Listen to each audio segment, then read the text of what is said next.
Hello and welcome back to The Gaggle with myself, George, and now Fiorella, who we're joined by, and she is the co-host of the Convo Couch. We just heard from her partner, Craig, and it's her turn to step up to the grid now. Welcome, Fiorella. Thank you. Thank you for having me. We appreciate it. So we've just been discussing some of the main problems that come alongside predicting polls and predicting election outcomes. And we've been discussing the systematic problems that are there to begin with, and how even with these predictions, there's a flawed system that you're predicting outcomes for, meaning that it's senseless in general. It's a senseless effort to predict polls of a flawed system. But I want to talk a bit more about the big data element and how technology plays a role in election predictions, election outcomes, not just with elections, but also human behavior in general. How you've got this whole new predictive science that's emerged from the whole Silicon Valley era and from this tech revolution that we are now living in. And we know for a fact that it is an unbiased revolution. It's a biased, sorry, it is not biased. Not unbiased. It's not unbiased in the approach to who has a platform and who does not have a platform, who can appeal to voters, who cannot. And Fiorella, if you want to just say a bit about your experience with the tentacles of censorship. Yeah, so I started paying attention to electoral politics on a deeper level during the 2015 run of Bernie Sanders, when he first came into this bringing up this sort of momentum of excitement into younger people. And I saw in 2016 the purging of so many ballots. Like, I am talking about thousands and hundreds of thousands and thousands all over the state of California, Los Angeles. And I thought, maybe 4 years later, they were going to be on it. We were all going to be on it more. And in 2020, Craig and I and the team here, we literally went to polling stations. A year before, actually, we spoke to the Secretary of State's people who were like the in charge of the elections, who were telling us that they were going to go about this whole new process in the election, where they were going to use these machines. And they were saying they spent millions of dollars making sure that it was going to be fair, that it was going to be transparent. They told us it was open source, meaning that we would know who has access to these machines and et cetera. It would be known to the public. And that wasn't the case. We kept attending these meetings, et cetera. They would just, push us on to the next. And then what ended up happening was, a few days before it, we would go to these polling locations and we would see the machines in boxes. The machines weren't ready. We would see that the poll workers who we spoke to had only had 1 day of training, and they were about to completely start. We saw that the laws that had changed recently weren't implemented into their training manual. So come the day of the primary, we were covering the elections, and I traveled to multiple polling locations where I saw lines that were between 7+ hours long, especially colleges. The local college near where we live is PCC, Pasadena City College. They had about 3 machines working for a campus of thousands of people. And it was the people to sort of organize and try to push people to other polling locations, etc. And so this was a complete and total disaster. And like I said, we had been covering it before. We had been interviewing poll workers. We had been doing everything. And to be censored for showing the failure of the system is really telling in where we are at as a society, where we are at as where the media is at as a state of propaganda. Because if you really wanted to tell people the truth, that was what the Fourth Estate was supposed to be, the overseers of the three branches of government. They were supposed to hold the state accountable, be eyes for the people. That's not what they are anymore. They've turned into the propagandist for the state narrative, and that is what is affecting everything right now. We're seeing that come into play right now during this election. And to be honest, it is a very type of fascistic behavior when we are seeing YouTube decide what is truth and what isn't. Either they are a platform or they're authors, because according to the Communications Act, there has to be a choice. And so I think right now it is a very pivotal moment in history where we have to decide as Americans, are we actually going to pay attention to our freedom of speech, our civil liberties, and or are we actually going to let this happen in silence and make this issue a partisan issue, which it is not? Yeah. And I mean, George, in terms of censorship, it's a very dark and very dense cloud. But you tend to question, well, who's behind the machine? Who's the puppeteer pulling the strings? And it's a very scary question to ask. Well, that's it, because these platforms, Google, Facebook, Twitter, are the most powerful institutions that have ever existed. There's no comparison with any of the old style capitalism, Standard Oil or AT&T, because these people control the flow of information throughout the world, and we do live in an information age. So when 3 or 4 giant companies control the flow of information, control what we see and what we hear, who gets a hearing, who doesn't get a hearing, then it's a very dangerous situation. And then you have to look at, well, who are the people who are running these 3, 4 companies? Well, they tend to be people who have done their time within the Democratic Party establishment. They tend to have worked for Democratic politicians. They've worked as congressional staffers on Capitol Hill. And then they go on to big executive jobs at these companies. And then maybe after a while, after doing a few years at these companies, then they go back and work on the campaigns of Biden or whoever. And so you can see an incestuous relationship. And of course, given their culture and their perspective on the world, that is reflected on the sorts of things that they censor. And now the censorship is just rampant. And why it's particularly rampant is that the journalists, people in the media who normally you would expect, well, they are for freedom of speech. They champion the free expression. No, they're actually championing censorship. They're going around saying, yeah, deplatform him, deplatform this organization, yeah, get rid of them. So one after another, when Facebook and Twitter have deplatformed people, the media were on hand to clap with glee, whether it, whether it's the Russians or it's supposedly Iranians, whether it's Alex Jones, now it's President Trump himself. The media are clapping in glee. Not once does the mainstream media say, "Hey, this stuff is dangerous. We don't want to go down this path." No, because they share their outlook on the world, and they don't want alternative views given an airing. And I think that's the main thing that worries me, is that I have always thought that one of the foundational goals of journalism and pursuing a career in journalism is to hold those in power to account. And that's like a very widespread value that you think is a fundamental piece of working as a journalist.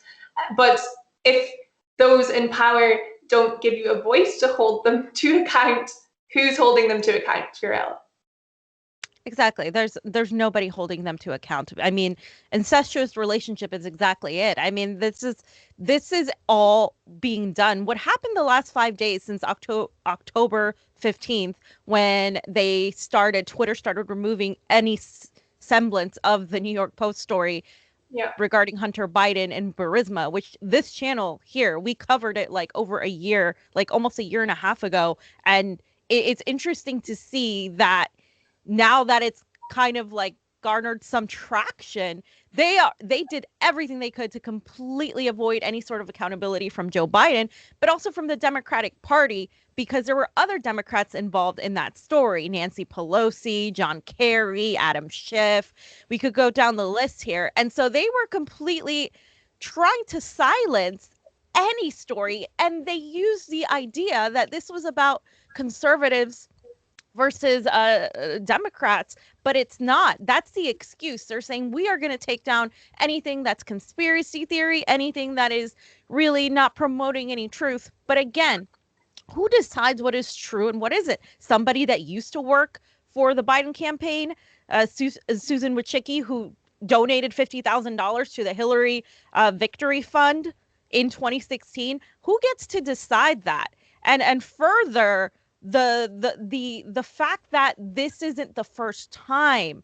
We can go back to Russiagate and saw what happened 3 years ago, and the information that's coming out now through declassified documents, where we know Hillary Clinton knew, we know Obama knew, and Nancy Pelosi and CrowdStrike, all of these things coming out right now. It's no coincidence that the Democratic establishment is really trying to shut down the voices of truth via using the excuse that this is all Trump. We have to make sure we curtail QAnon. We have to make sure we curtail all of these conspiracy theorists. No, they decide that the facts that these actual journalists are doing, like these actual journalists that are being silenced are doing, the reporting that they're doing is conspiracy theory. They get to decide that. And then they get to make their conspiracy theories like Russiagate fact. And if you dare question that, you will be ostracized as somebody that is a conspiracy theorist, as somebody that is a Russian asset. I have been called a Russian asset multiple times, as has Pasta. And it's hilarious now, because I tend to think of it as a sort of like a lovely brand of something I wear happily, because it's really, you can really tell who they're calling a Russian asset. It's usually people that are telling the truth. It's usually people that are questioning the status quo, and they don't want that to change because they benefit from it. They profit from it. They get paid millions of dollars to sit there and lie to the American public. And if that whole system comes crashing down, which it is, that is what's happening right now. The very system in this country, whether it's capitalism, whatever it is right now, it is coming to a very loud crash. It is crumbling before people, and people are starting to see that, and they don't want you to see that, because if you see that, then you're like, wait a minute now, what Republican, Democrat, that doesn't seem to be the problem. The problem seems to be a very small percentage of wealthy people here who are controlling the media, who are controlling the narrative, who are controlling our disastrous foreign policy. And anybody who speaks out against that is really silenced or maligned. And that is what we need to be looking at. Yeah. And I was going to just swing back to voting and voting integrity, election integrity itself. Because as we know, censorship is rife, and that's just what we're going to try and have to deal with on our channel, on your guys' channel. Going to keep doing what we're doing to try and present what we know to be true, and hopefully then reach out to people, although it is a very hard thing to do these days. But going back to voting, I was presented with a alternative version of how to improve a system, which is to make voting mandatory. For example, you have Australia, I think Ecuador as well, a dozen or so countries that have mandatory voting and it being a civil duty. Do you think if mandatory voting was the system in place in the US, that would do anything to improve things? See, the US is an interesting country, because the US is a very individualistic country. They value people's freedom and choice. And I don't think that would bode very well with a lot of people. However, I think in most countries, from the statistics I've seen, it does increase the turnout because people don't want to get those penalties. They don't want to have to pay. Like there's a lot of penalties all the time. And so I think, it could go either way. I honestly think the real problem in our election system here in America is that we don't have any sort of transparent elections.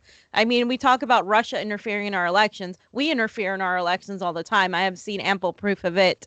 The exit polls in any other country, the way they didn't match here, it would have had the OAS would have gone in there and said, hey, this election isn't valid, just like we did it to Venezuela, who has far better elections than we do, according to the Jimmy Carter Institute. But what I'm saying is, it's just, I think forcing people to vote in a system that they don't trust isn't really the solution.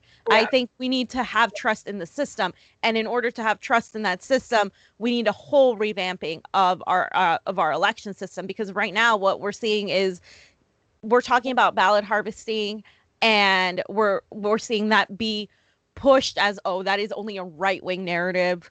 That's only the Republicans saying that. And when that is just not the case, ballot harvesting is certainly something that is not secure, because our election system isn't secure. Because if there was a way to track ballots, it really wouldn't matter how many people it touches when you're transporting the ballots, when you're ballot harvesting. But because we don't have a way to track ballots, because we don't have a system we trust in, because the machines aren't open source, because the process is still a mess where we don't have the amount of machines or the amount of people to really satisfy the amount of people going out and voting, then that becomes the problem. So if you're going to force people to vote in that sort of system, I think there'll actually be a backlash in America.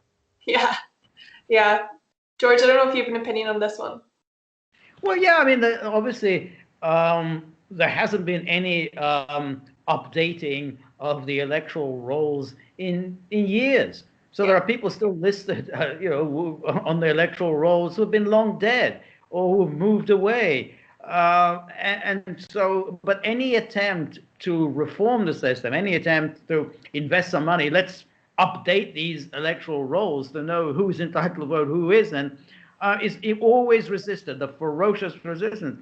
And again, voter IDs is the most sensible way to go forward. But again, as Fiorella says, that's immediately attacked. Oh, that's a Republican talking point. That's only something that right-wingers say.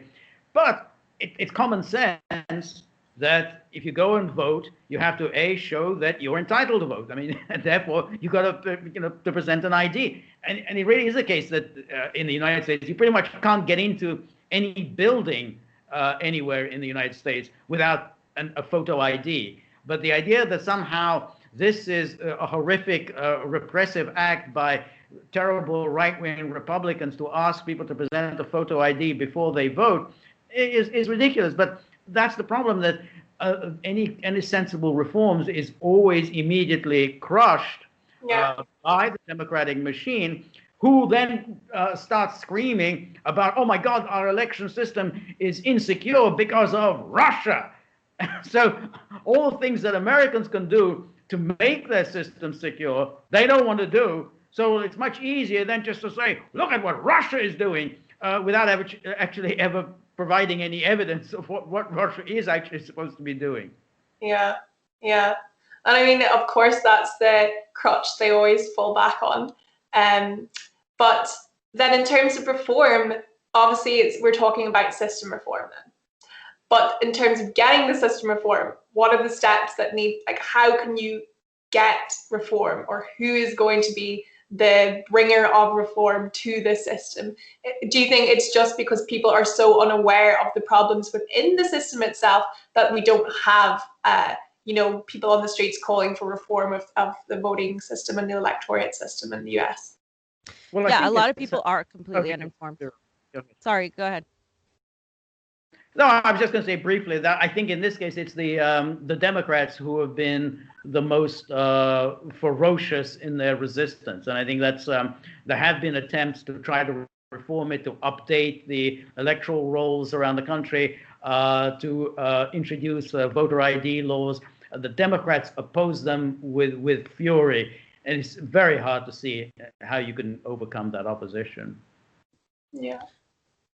And I think people are uninformed too. And I also think it's also the establishment that has set the system and hasn't really amended it. For instance, the fact that we don't have any sort of paper ballot trail, that brings distrust in the system from a lot of people. You could shut up both Democrats and Republicans by saying, okay, well, we're going to have a voter ID, but we're also going to change the system so it's open source, so everybody can have fair, free and public elections. Everybody can see the counting of ballots. We were in Florida watching over Debbie Wasserman Schultz, who is one of the most corrupt Democrats in this country.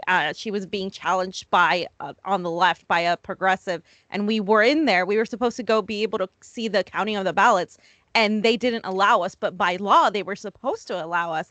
That's the thing. The Democratic Party constantly talks about the Republicans cheating. And let me be clear, both parties cheat, but the Democrats pretend that they are on the right side of justice when they consistently do things like a provisional ballot. They give provisional ballots to people, which are the pink ballots, which Greg Palast named them the placebo ballots because they don't get counted more often than not. And they disenfranchise as many voters as the Republicans do in the primaries. That is their ultimate goal, is to push any sort of dissent of anybody that could be potentially a threat to them.